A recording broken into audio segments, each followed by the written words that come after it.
Jade Cargill is a generational talent, and at this point, it's really up for no debate. I know. We haven't seen her in the ring. We've seen her cut minimum promos. She did her thing on AEW. She got to play in the big leagues now, WWE.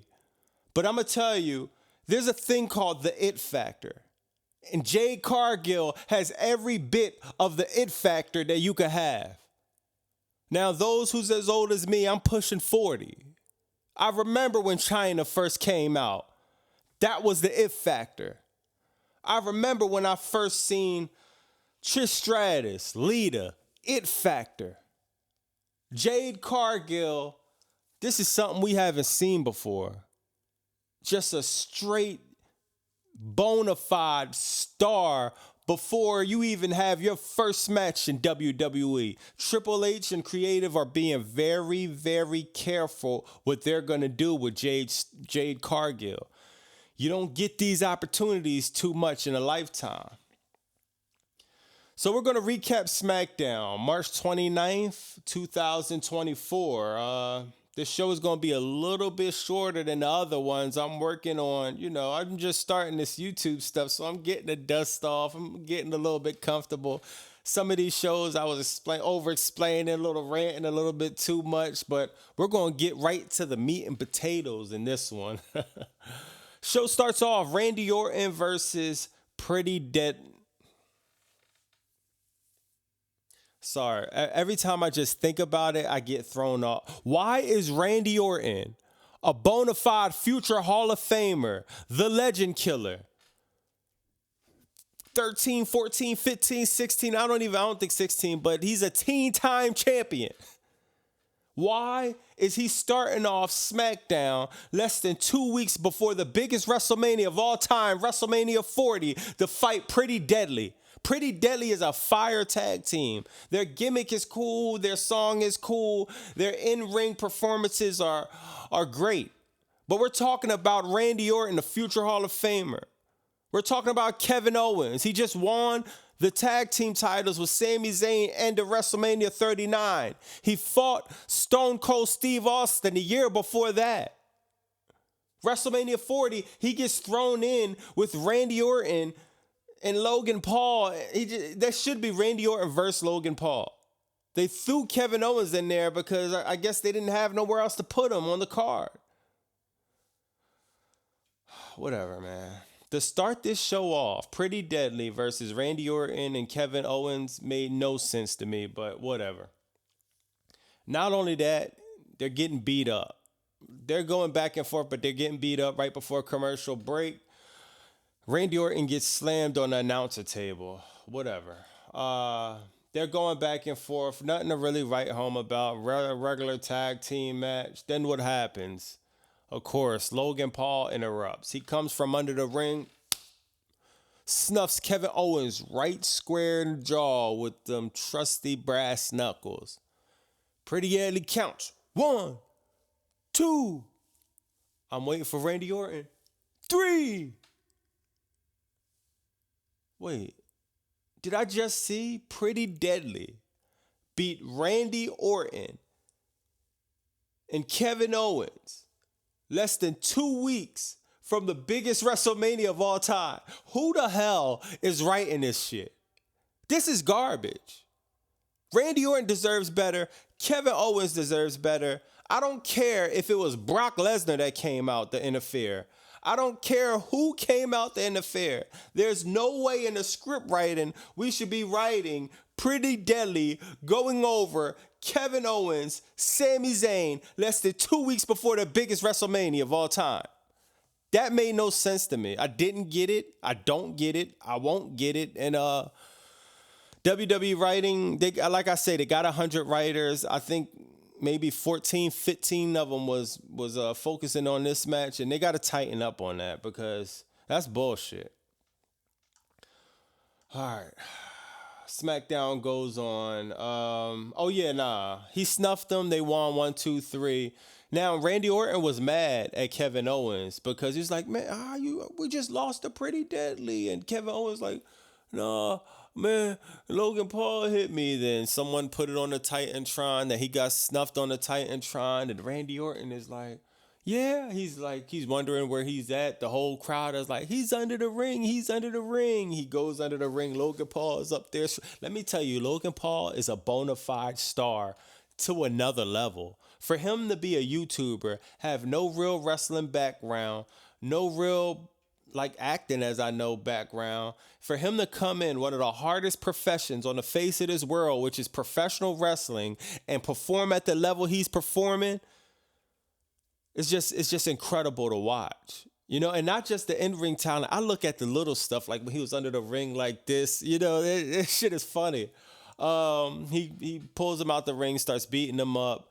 They chase Randy Orton. They chase Logan Paul backstage.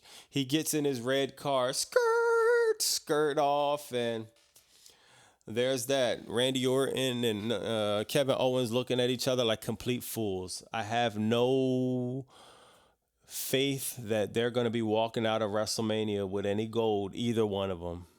It makes no sense. Keep the title on Logan Paul. The writing already been crappy for Randy Orton. Let's just recalibrate after WrestleMania. The writing already been crappy for Kevin Owens, as I'm concerned, since he won the titles. Let's recalibrate for both of them after WrestleMania. Maybe they could beef with each other, and that'll be fire. I think that'll be fire. Randy Orton versus Kevin Owens beef. I think Kevin Owens, see, people don't remember when Kevin Owens used to be a heel in NXT. Kevin Owens is a great, great, great heel. I like to see him like somehow beef with Randy Orton in WrestleMania, and they start beefing moving forward. I think they could do some great things together. Them teaming up looks fucking corny. All right. Io Sky cuts promo on Belly. I know I've been hard on Belly and Io Sky and his damage control stuff because, you know, the writing has been completely lackluster to me with this storyline. I'm not even trying to be petty or like too overly critical, but it's just not that. But this was a good one. I ain't gonna lie, I like this one. Io Sky cuts this promo like Shinsuke Nakamura, but she's in the green and she's talking. And I don't even know. I don't want to say the wrong language. I think it's Japanese, but I could be wrong. But she's talking in that language, and the captions are coming up. She's selling it. Io Sky's a star. Everyone already knows that. But what happens at the end of the promo? All right, thanks for coming. Belly comes in. Ugh.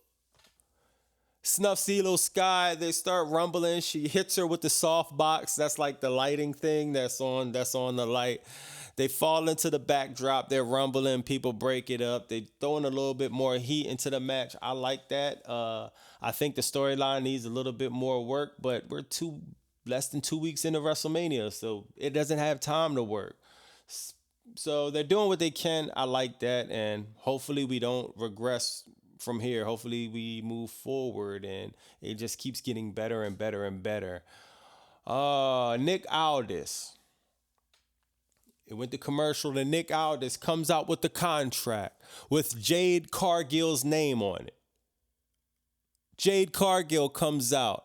One of the most epic entrances I've ever seen in WWE programming. Let me repeat. Jade Cargill comes out. One of the most epic entrances I've ever seen in WWE programming. Jade Cargill is a bona fide superstar. There's no debating that. She hasn't had one match yet. She hasn't had really nothing really going on but promos here and there and appearances here and there. This woman is a bona fide star. She comes out looking absolutely amazing. I don't remember seeing something like this in Sable when she came out and Jerry Lawler went crazy. Like, she was on that level, looked immaculate. My God, I wish I knew more big words to describe what I seen, but man, Jade Cargill, generational talent. Now, I'm pissed off because I've been wanting to see her fight, and I've been wanting to see her in-ring action. I've been wanting to see her get busy since she came to WWE. Of course, WWE been protecting her. They've been making sure this packaging is perfect, and even though I'm annoyed with it, I trust the process of Triple H, and I trust Triple H. Jade Cargill is a generational talent. We cannot mess this up. So I'd rather it take time. I'm very eager to see what she's gonna bring in 2024. And she cuts a promo. Now I see people online like kind of mad that she cut a short promo, bro. What? She got in and out. We just seen the final boss come out and say nothing. I told you less is more. Jade Cargill cut a short promo. That's all we needed. Now, the one thing that they slipped up on the writing is Nick Aldis came out with the contract. Jade Cargill was supposed to sign the contract. I don't know if she forgot, or I don't know if WWE writing forgot, or I don't know if writing forgot to tell her. It don't even matter, though. I'm being overly critical with that, but it didn't matter. Less is more. She said a few things. She did her thing. She flexed. She left the ring. The crowd loved it. I loved it. Nick loved it. The internet loved it. She was #2 trending on X. Jade Cargill has a promising future, if you ask me. Commercial. AJ Styles asked Nick Aldis, is LA Knight here tonight? Nick Aldis says, man, I told him not to come. I asked him not to come. Then AJ Styles says, well, you should have told him. AJ Styles versus LA Knight, creatively, what they're doing, the writing, whatever they're writing for them is complete garbage. Trash. Trash truck juice. Mid.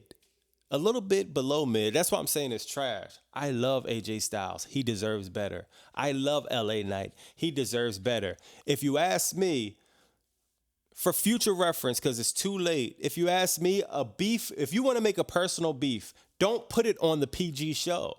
SmackDown is obviously the PG show. If it's a personal beef, you need to put it on Raw where y'all could throw a little bit more spice, a little bit more sazon in that. What the come on, man. This beef is ass. But they're beefing, and you should have told them not to come. Okay. A-Town Down versus the Street Profits. This is a good match, a good back and forth. I had Street Profits winning this match. Montez Ford is a star. Okay. Like, when he gets tagged in, they're both good. Dawkins is good. Montez Ford is good. They're a good team. I love Montez Ford has a certain type of intensity. I can't really explain, but he comes in hot, and when he gets tagged in, he's doing his thing. He's beating up A-Town Down. They're doing they're doing a regular back and forth. To be honest, there's nothing to write home about. Montez Ford about to hit a crazy move off the top rope. Then what happens? The Titantron comes on. Bobby Lashley. He's sitting there groggy. Then you got Cross coming on from New Testament. Hey, Montez Ford, you're missing a real party here. I'm just paraphrasing. And what Montez Ford does, this is the opportunity to go to WrestleMania 40, the biggest WrestleMania of all time. Montez Ford decides to sit at the top rope and stare at the Titantron for 12 minutes. Do I blame Montez Ford? Absolutely not. I blame WWE creative writing. Triple H can't do it all. He has business to attend to. He can't really sit and make sure these little things are all checked. All the boxes are checked. He has other important stuff to do. I don't know who's in charge over there, but they got to tighten up. This is the biggest WrestleMania of all time. Why would Montez Ford ever be looking at the Titantron for 20 whole minutes? Montez Ford, after he's done looking at the Titantron, he goes in for a frog splash. Now, what happens? What do you think happens? Austin Theory counters. He puts his knees up. Ugh, Montez Ford's. He gets hit in the stomach. He gets counted. 1, 2, 3. So not only Montez Ford just cost himself and Dawkins the biggest WrestleMania opportunity of a lifetime to be on the biggest card in 40 years. Not only you cost that by looking at the Titantron, you lose not by a finisher. You didn't get hit with brass knuckles. You didn't get hit with a chair. You didn't get low. What happened? You got countered with knees to the abdomen. Like, I don't, come on. Montez Ford deserves better than that. Leading up to WrestleMania, these matches where it's an opportunity to wrestle at WrestleMania, these wrestlers, they need to act like it. They it's just storyline. Like any wrestler that has an opportunity to go to WrestleMania needs to be giving it their all like it's a PLE. This is not just another SmackDown show. It needs to be, but it's up to the WWE writers to write that. You got the performers. Their job is hard enough. They got to travel. They got to deal with bullshit politics in the background. They got to wrestle. They got to wrestle through injury. They got to go through regular life. WWE writing just needs to do their job. It's the 100 writers. So whatever sector of the writers that's writing this programming, come on, man. We could write a better finisher than that. Like, he just blew his opportunity because he got distracted from a Titantron thing. Whatever. What happens after that? Authors of Pain comes out and just decides, yeah, they just blew the opportunity at WrestleMania, and we're gonna throw some salt in the wound. We're gonna start whipping the Street Profits' ass. They start whipping Street Profits, and then Bobby Lashley comes limping out. Yo, man, you beat me up. He walks into the ring. He gets beat up also, of course. And then what happens after that? Oh yeah, he just gets beat up. Everybody gets beat up. Authors of Pain do their little power bomb where they slam the bull on the back, they drop him down, and Cross is sitting there in the middle. Authors of Pain is like I said, that's my favorite new tag team right now. I love that tag team. I like the Final Testament. I think Cross has a lot of potential. The manager, I like him. He's the manager of Legion of Doom. That's enough information for me for him to be on my side. And the girl on there, I think she brings a little bit of she brings a little bit into the faction too. So I like to see what they're gonna do with that story. Santos Escobar coming out to thank Dirty Dom. Santos Escobar is a star. I'm gonna say that every week. He gives me Eddie Guerrero vibes. People are mad at me for keep saying that, but I'm gonna say that every week. Eddie Guerrero is a great legend. He's a Hall of Famer, but Santos Escobar has potential to at least get in the conversation. He comes out and he wants to thank Dirty Dom for helping him out last week. Dirty Dom comes out, and of course he gets booed, and it's funny what Dirty Dom does. Every time he gets booed, he's about to laugh and break character, but it's like for half a second. You have to pay attention. Boo. It's like, oh my God, it's hilarious. It's not bad as Jey Uso used to do, but Dirty Dom, that shit is hilarious. I like what Dirty Dom is doing. LW comes out to address Dirty Dom. Ray offers a challenge. Let's do a tag team match at WrestleMania. All right, Ray, what's up, man? What you want? Dirty Dom versus Santos, Dirty Dom and Escobar versus Ray and who? Carlito? Ray and somebody else in the LWO? No, Ray and the newest member of the LWO, Dragon Lee. So I expect for somebody else to turn on the LWO because it's like, come on, Ray. If I was in the LWO in character, I would have been like, man, I've been rocking with you this whole time. We took care of you, and we held the LWO down when you was out, and this is the biggest WrestleMania of all time, and you pick a newbie, Dragon Lee. Dragon Lee is not a newbie in wrestling. He been doing his thing, but he just got to the LWO, and this is who you choose. So I want to see Carlito or somebody screw Ray and them over. I don't know how they're going to do it, but Dirty Dom and Escobar need to go over WrestleMania 40. As I said, Ray, you had your moment, WrestleMania 39. It was heartwarming. It was heartwarming. WrestleMania 40 belongs to Dom and the future of WWE, Santos Escobar. So they're talking, they're going back and forth. Zelina slaps Elektra. Everyone starts fighting, and there's that. Belair and Naomi talk backstage. The acting needs a little bit of work. It's better than last week, but Naomi has the EST on the back of her head, so I'm assuming they're very good friends. She's putting her over. Oh man, what else? New Cash Republic versus Legado del Fantasma, or is it Phasma? Hold on, let me get that right.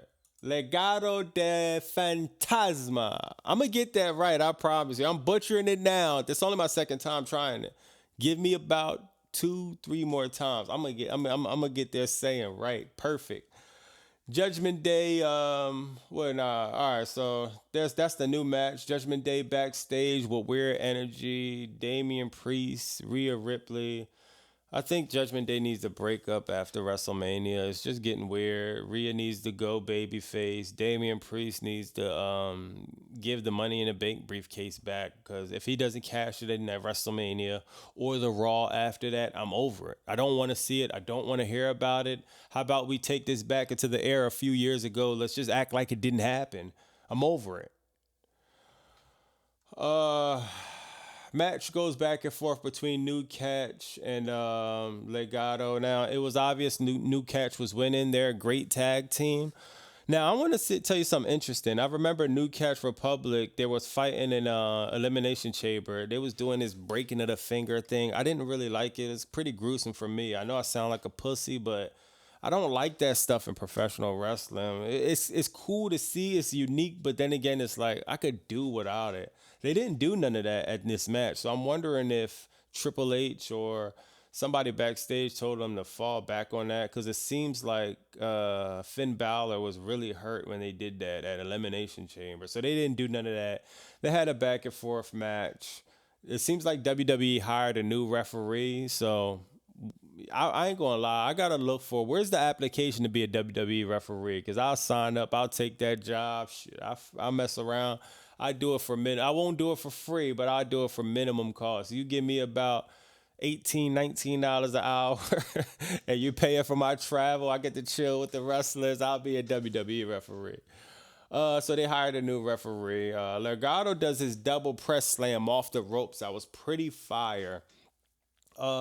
Then one of the dudes from Legado, he got DDT'd, and I hope he's all right, because my God, he DDT'd him so hard. He looked like his bell rung, but I don't know if he was selling it or not, but he fell out the ring.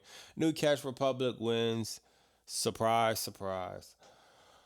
Highlights from The Rock beating on Cody Rhodes was fire. That was fire. Even the highlights back. It's like my first time watching it. I like that. So they're showing the highlights. Now, they shown this on social media. I didn't see this part though. After the cameras went off, they was like, all right, man, you could stop. Rock said, just because the cameras went off, it's supposed to shut. Wow. Wow. Beating Cody Rhodes with the Mama Rose belt. That was fire. That was fire. And this is such great writing. I give WWE creative shit when they be on some bullshit, but when they do a good job, I'm gonna put them over. That was a good job. I didn't even see none of that. I obviously missed it on social media. He's beating them when the cameras went off. Like, that was fire. He could have obviously did that while the cameras was rolling, and we would have seen it on Raw. But just that it was more to that. Man, they're selling this. They're selling this comeback Rocky story for Cody at WrestleMania. We'll see how that plays out, because I ain't gonna lie, it's the final boss. And I don't think the final boss having Cody Rhodes walk out of Philadelphia with that title. We'll see, though. Promo, Jay versus Solo. Okay. Why isn't Solo at WrestleMania 40? What are we doing with Solo Sikoa? He just squashed John Cena at SummerSlam. Are we acting like that didn't happen? What was the point of squashing John Cena at SummerSlam just to have him come from the crowd every week after that? I don't know. AJ Styles comes out. AJ Styles cuts promo. He starts bullying the cameraman. Is this LA Knight? No, that's not LA Knight, AJ Styles. Then there's a crazed fan come through trying, oh, is this LA Knight? Oh, no, this isn't LA Knight. So he's talking, LA Knight, I know you're here. And there's a guy leaning against the table with glasses on. He takes his hat off. He takes his wig off. And of course, yeah, it's LA Knight. Starts beating up AJ Styles, and they go back and forth. I ain't gonna lie, this beef is still mid. That was cute though. That was a cute segment that they wrote. This beef is mid. LA Styles, AJ Knight. AJ Styles deserves better. LA Knight deserves better. This is WrestleMania 40. We could write better than this, but it's too late. We stuck with what we stuck with. So that was cute though. That was cool. Not even try to. That was cool. That was cool. Um, I got a question for y'all. Let me know what y'all think in the comments. Has LA Knight lost a tad bit of momentum? And it's not because of LA Knight. LA Knight's a great talent. LA Knight is a straight star. It's obviously because the lackluster created for him. Do y'all feel like he lost just a tad bit of momentum? They still put him over in the crowd. LA Knight, yeah. But I just feel like just a tad has been lost. Tiffany Stratton cuts a promo. That's my new favorite. Rhea Ripley, my number one favorite girl wrestler right now. Number two is Tiffany Stratton, and I love her work she's doing, and I love they're not like overexposing her every week. You know, they still got her in spicy storylines. I like that. I like what she's doing. We got Belair versus Dakota Kai. Bianca Belair versus Dakota Kai. Bianca Belair whips Dakota Kai most of the match.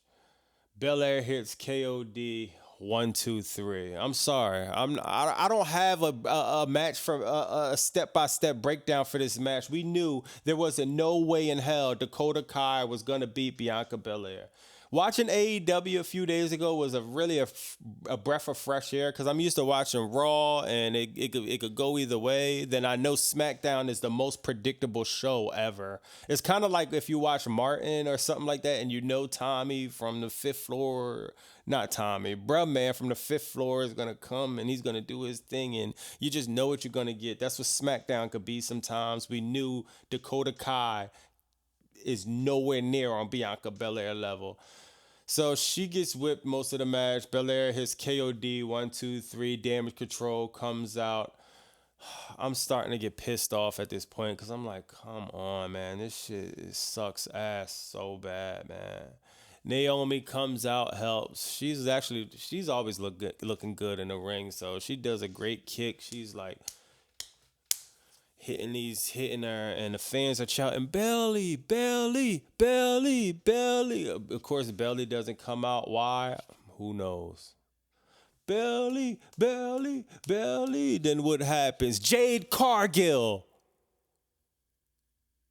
goes in the back, change outfits, come back out. The storm is coming. I'm like, ooh, this is fire. I ain't going. I'm a mark for Jade, man. I love Jade. She walks slowly to the ring, just taking her time. Squashes the whole damage control with ease. Jade Cargill goes for the pin. She does this little thing, and it's just like fire. Now, that's the only thing. I don't think she should have went for the pin. I think she should have just straight squashed her. But she went for the pin. We're not going to over-critique that. It's cool. The fans counted 1, 2, 3. It was great. And it looks like for WrestleMania, Damage Control versus Bianca Belair, Jade, and Naomi. I'm going to tell you right now, I love this. I promise. I was like getting so sick of this storyline. Jade Cargill being integrated into this storyline gave it new life.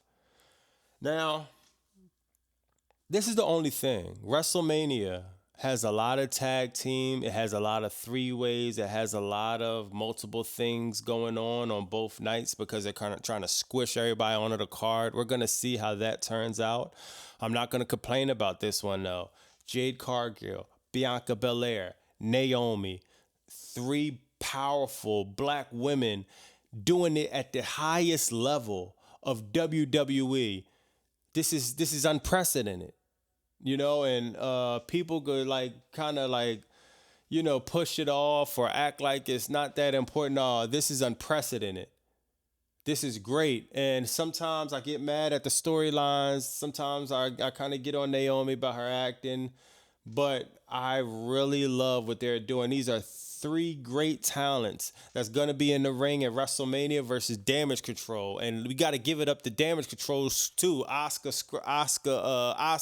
Neo Sky, Dakota Kai. They're doing a great job too. All around the board, they are performing at an optimal level. Now, I do wish the writing was a little bit better leading up to this, but they pivoted and I like what I'm seeing here. Smackdown, March 29th, 2024. From 1 to 10, I give it about a 7.5. We're going to go 7.5. It would have been, it's 7.5. That's just a safe rating I'll give this Smackdown. I got some good content coming to the channel. I promise you. Just stay tuned. It's not going to be just all podcast format where I'm reviewing the shows and I'm talking about the shows or I'm complaining about this or that or ranting about this or that. We got some very, very good alternative, unique, creative content coming in. I just checked my YouTube. I got 15 subscribers. I ain't gonna lie. I didn't think I'll have none. I thought I will be going months without literally 0 subscribers or maybe like a handful. To get 15 is like, okay, let me focus on these 15 people and try to make the best content possible I can. And that's what I'm gonna be doing. I promise you that. So it's Bobby Monsoon, 215. Comment if you want me to cover anything. You want to troll. You want to talk a little shit. Like and subscribe if you want the content to keep coming. If you want the content to keep content and like and subscribe. Bobby Monsoon, 215. We out here.